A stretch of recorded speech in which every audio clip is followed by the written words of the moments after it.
NASCAR just made a move no one saw coming. In a major twist to the ongoing legal fight, the league has asked the court to block Michael Jordan and Denny Hamlin from entering the courtroom, fueling even bigger questions about power, strategy, and what comes next. At the heart of this legal battle is a dispute between NASCAR and two of its own Cup Series teams, 23XI Racing and Front Row Motorsports. The conflict traces back to August 2024, when both teams were the only ones among 15 chartered organizations that refused to sign NASCAR's latest charter agreement. By October 2024, this tension escalated into a full-blown lawsuit, as 23XI and Front Row Motorsports sued NASCAR and its CEO Jim France over alleged monopolistic practices and the restrictive nature of the current charter system. This lawsuit is no ordinary contractual disagreement. It represents a potential redefinition of power in American motorsport. NASCAR, a historically centralized authority, has come under fire for maintaining tight control over revenue distribution, scheduling, race entries, and commercial decisions. Team owners, especially those with growing commercial muscle and celebrity clout, like Jordan and Hamlin, are demanding a seat at the decision-making table. Now, in a legal move that has stunned even seasoned insiders, NASCAR has asked Judge Kenneth Bell to enforce a seldom-used courtroom rule. Federal Rule of Evidence 615 typically allows courts to exclude witnesses from the courtroom so they cannot hear the testimony of others. This is standard practice in trials to preserve the integrity of each witness's statements. However, key exceptions apply, especially for organizational representatives who are essential to the legal strategy or management of a party involved. So why would NASCAR want Michael Jordan and Denny Hamlin, arguably the faces of 23XI Racing, excluded? According to the court transcript released by Motorsports journalist Matt Weaver, Judge Bell acknowledged the request in a pre-trial hearing and allowed both parties until noon on November 25, 2025, to submit 5-page briefs arguing for or against the exclusion. No replies will be accepted. The ruling could fundamentally shape the courtroom dynamics when the trial begins on December 1st in Charlotte, North Carolina. The rationale behind NASCAR's strategy seems rooted in courtroom psychology and information control. By excluding Jordan and Hamlin, NASCAR could limit their ability to hear other witnesses' testimonies, preventing them from adjusting their statements or influencing the proceedings. It also reduces the chance that their presence might unintentionally pressure or intimidate witnesses, especially those who may have close business ties or employment relationships with the owners. However, this move has also drawn criticism and concern from observers who see it as an overreach, one that attempts to sideline key figures in a dispute that directly involves them. Denny Hamlin isn't just a team owner, he's also an active driver who has been an outspoken critic of NASCAR's governance. Michael Jordan, meanwhile, brings a level of visibility and business credibility that few others in motorsports can match. Their exclusion could be perceived not just as a legal tactic, but as a symbolic power play, NASCAR flexing its institutional muscle against dissent. To understand the stakes, it helps to revisit how we got here. The charter system, introduced in 2016, was meant to stabilize NASCAR by giving teams guaranteed entry into races and a share of media revenues.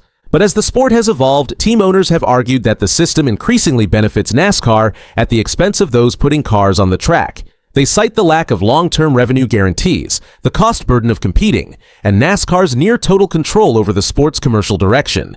In particular, 23XI Racing and Front Row Motorsports have highlighted how this imbalance affects smaller or newer teams trying to compete on a level playing field. For Michael Jordan, whose investment brought a tidal wave of new fans and mainstream attention to NASCAR, this isn't just about money. It's about respect, influence, and having a say in shaping the sport's future. Judge Bell's remarks during pre-trial hearings underscore just how high the stakes are. It's hard to picture a winner if this goes to the mat or to the flag in this case, he noted back in June. It scares me to death to think about what all this is costing. Bell's comments reflect a growing anxiety about the damage this case could do to NASCAR's image and internal cohesion. If the trial drags on or results in a ruling against NASCAR, it could embolden more teams to challenge the sport's governance. It could also open the door to greater transparency in NASCAR's business dealings, potentially undermining the centralized control it has enjoyed for decades. But if NASCAR wins, it may preserve its current structure, at the risk of alienating some of its biggest names and most forward-thinking team owners. The trial could define the balance of power for years to come. Meanwhile, the legal skirmish has created a cloud of uncertainty over the upcoming season. Teams are already planning their 2026 campaigns, negotiating sponsorships, and preparing new car builds, all while this legal drama plays out in the background. Sponsors and commercial partners are watching closely, wary of tying their fortunes to a sport embroiled in internal conflict. The fact that the legal proceedings are happening in Charlotte is no coincidence. This city isn't just a geographical hub for NASCAR, it's the sport's beating heart, home to team headquarters, suppliers, and fans. What happens in the Charlotte courtroom could reverberate across every garage, track, and boardroom in the sport. Beyond the legal nuances, there's a human story playing out. Denny Hamlin has been one of NASCAR's most consistent and vocal advocates for change. His dual role as driver and owner gives him a unique perspective on the sport's challenges. He has not been shy about calling out what he sees as flaws in the current system, including during interviews, podcast episodes, and social media. Michael Jordan, though less outspoken, carries immense influence. His involvement brought new corporate interest, raised the profile of NASCAR among minority audiences, and sent a message that motorsport could evolve into something bigger and more inclusive. His courtroom presence would undoubtedly draw attention, and his exclusion could lead to public backlash that extends well beyond racing circles. And let's not forget Curtis Polk, the third co-owner of 23XI. An experienced sports executive and Jordan's longtime advisor, Polk is expected to remain in the courtroom even if the others are excluded. His continued presence means 23XI will still have representation, but many argue it's not the same. Supporters of 23XI have called the courtroom ban "request a tactic of intimidation." They argue that excluding Jordan and Hamlin from proceedings denies them a fair opportunity to participate in a trial that could redefine the very structure of the sport they help fund. Critics of the move worry that such exclusion sets a dangerous precedent where the most influential stakeholders in the sport can be sidelined during critical legal deliberations. But from NASCAR's standpoint, the logic is strategic. Courtrooms are not public debates. They are legal battlegrounds where procedural advantages matter. Limiting who can hear what and when can shape the outcome. Whether that's justifiable or manipulative remains a matter of fierce debate. As the filing deadline for legal briefs approaches, speculation is rampant. Will the judge side with NASCAR's argument for strict adherence to Rule 615, or will he recognize that figures like Hamlin and Jordan are more than just potential witnesses? They are central to the case, to the business, and to the future of the sport. If the judge denies the exclusion request, it will signal recognition of the owner's pivotal role and could help 23XI make its case more forcefully.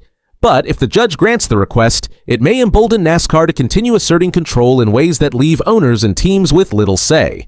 For now, all eyes are on November 25, 2025, when both sides must present their arguments. No responses, no rebuttals, just 5 pages to make a case that could alter the course of NASCAR history. And as the December 1st trial date looms, fans, drivers, and stakeholders are bracing for a pivotal moment. Because this isn't just a courtroom battle. This is a fight for the soul of NASCAR.